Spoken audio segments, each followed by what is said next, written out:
Hello my dear students, now question number 9 हम देख रहे हैं सेकंड सेक्शन का। और यहाँ पर सेकंड सेक्शन हमारा मल्टीपल चॉइस क्वेश्चन होता है।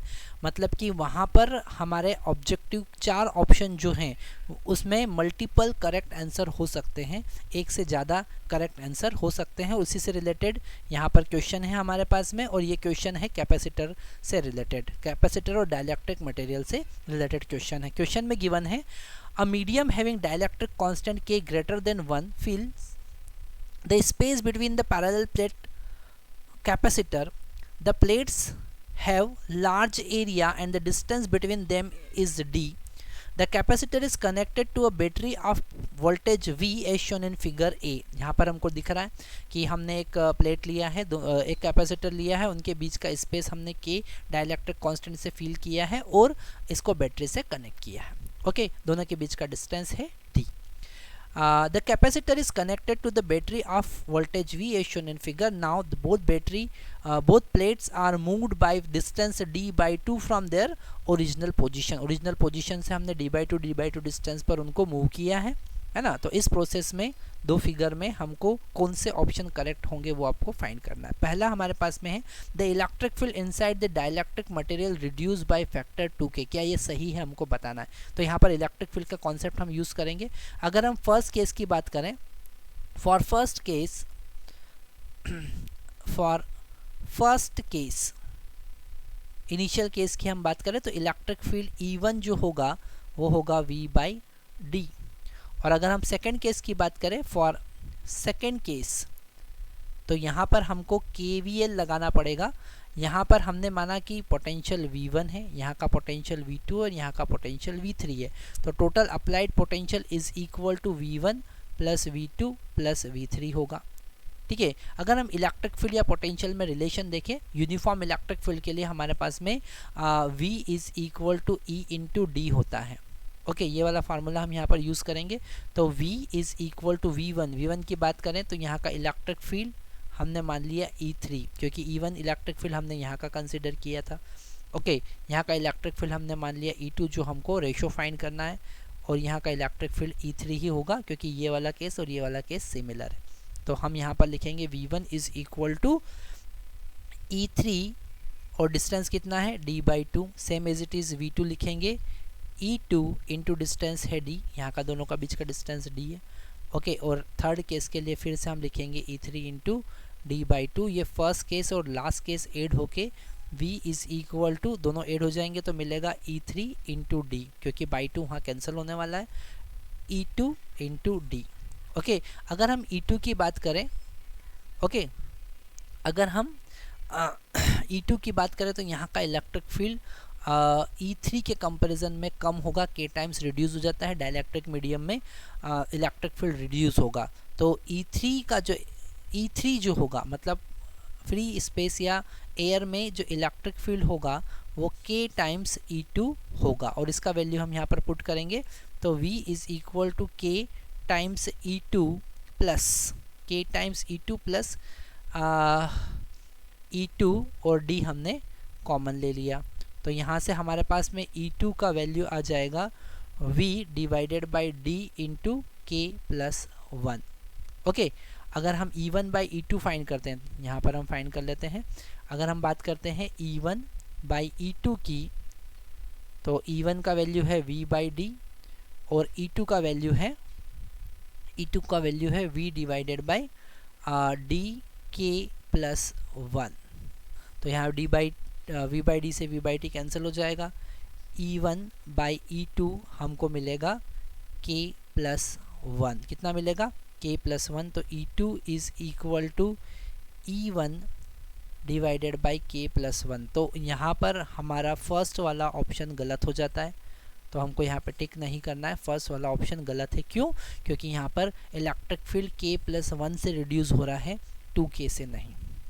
अब हम नए कैपेसिटर की बात करें तो यहाँ पर पार्शियली फील्ड कैपेसिटर C2 जो होगा, है ना, सेकेंड बी ऑप्शन के लिए C2 जो होगा वो होगा epsilon not A divided by D minus, तो D यहाँ पर टोटल डिस्टेंस कितना हो जाएगा 2, और फील्ड फार्मूला क्या होता है? फार्मूला यहाँ पर होता है C is equal to epsilon not A divided by D minus T in the bracket 1 minus 1 by के।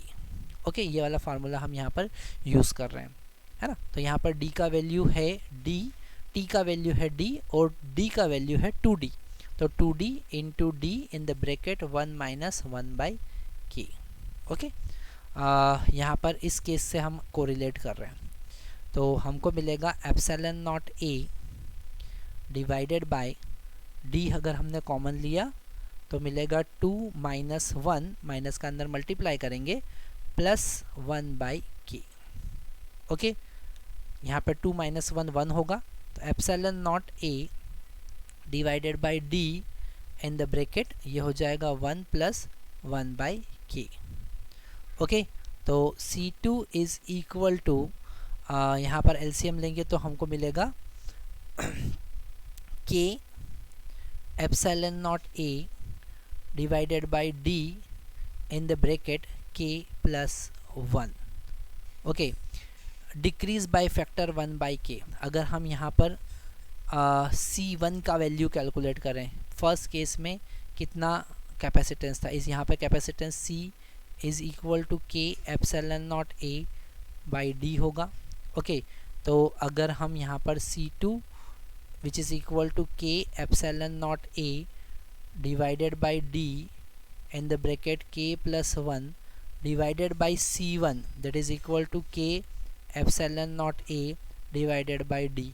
तो यहाँ पे एप्सिलॉन नॉट A K और D कैंसिल होगा, हमको मिलेगा 1 डिवाइडेड बाई K प्लस 1।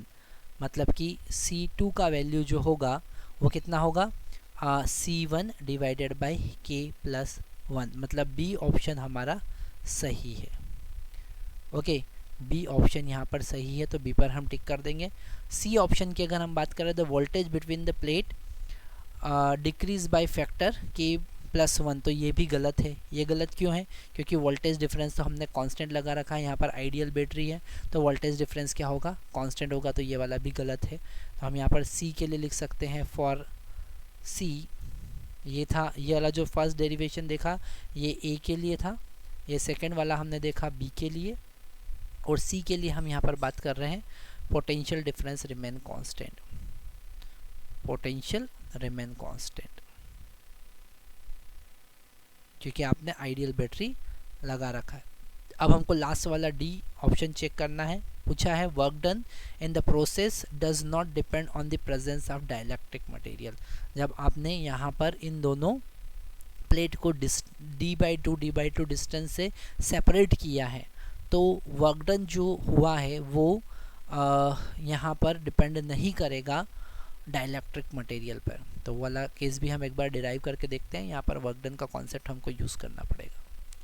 तो यहाँ पर वर्क डन कैलकुलेट करने के लिए हम यूज़ करेंगे सिंपल सा कॉन्सेप्ट, दैट इज़ यहाँ लिख लेते हैं, work done by external agent plus work done by battery is equal to change in potential energy.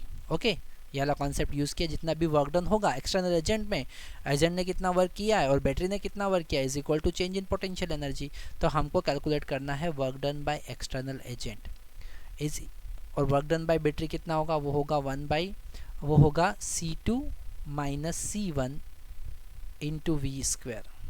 Okay, और work done by battery change in potential difference कितना होगा, 1/2 C2 minus C1 into V square. यहाँ पर अगर ये concept आपको समझ में नहीं आता है कि ऐसा कैसे लिख दिया है, तो final potential energy minus initial potential energy half CV² का कॉन्सेप्ट यूज़ किया। ऐसे ही बैटरी के लिए हाफ नहीं आता है। तो यहाँ पर अगर हम work done by external agent देखें तो वो हो जाएगा 1/2 C2 minus C1 V square. Okay, V square minus C2 minus C1 V square. Okay, तो work done by external agent हमको मिलेगा minus 1/2 C2 minus C1 into V square. C2 C1 का value put करेंगे, C2 का value हो जाएगा C1 divided by K plus 1 जो हम निकाल चुके हैं वो होगा K epsilon not A divided by D into K plus 1 और C1 का वैल्यू तो हमको पता ही है। तो work done by external agent is equal to -1/2 in the bracket C2 का value K epsilon not A divided by D into K plus 1 minus K epsilon not A divided by D into V square. Okay, तो यहाँ पर आगे solve करते हैं। Minus का अंदर multiply करेंगे और K epsilon not A divided by D common ले लेंगे तो ये वाला टर्म आगे आ जाएगा, मतलब 1 माइनस ये टर्म पीछे चले जाएगा, मतलब कि K plus 1 into V square. Okay, तो अगर हम इसे आगे सॉल्व करते हैं तो हमको क्या मिलता है, हमको मिलता है K epsilon not A divided by D। हम एलसीएम लेंगे तो K plus 1 minus 1 divided by K plus 1 into V square. 1 से 1 कैंसिल हो जाएगा। Work done by external agent हमारे पास में आएगा K square epsilon not A into V square divided by K plus 1। तो हमको यहाँ पे समझ में आ रहा है कि डी वाला ऑप्शन भी गलत होगा, हमको केवल बी पे टिक करना है। क्यों? क्योंकि वर्क डन जो है depends on K, it is depends on K पर वो डिपेंड करेगा। Thank you very much.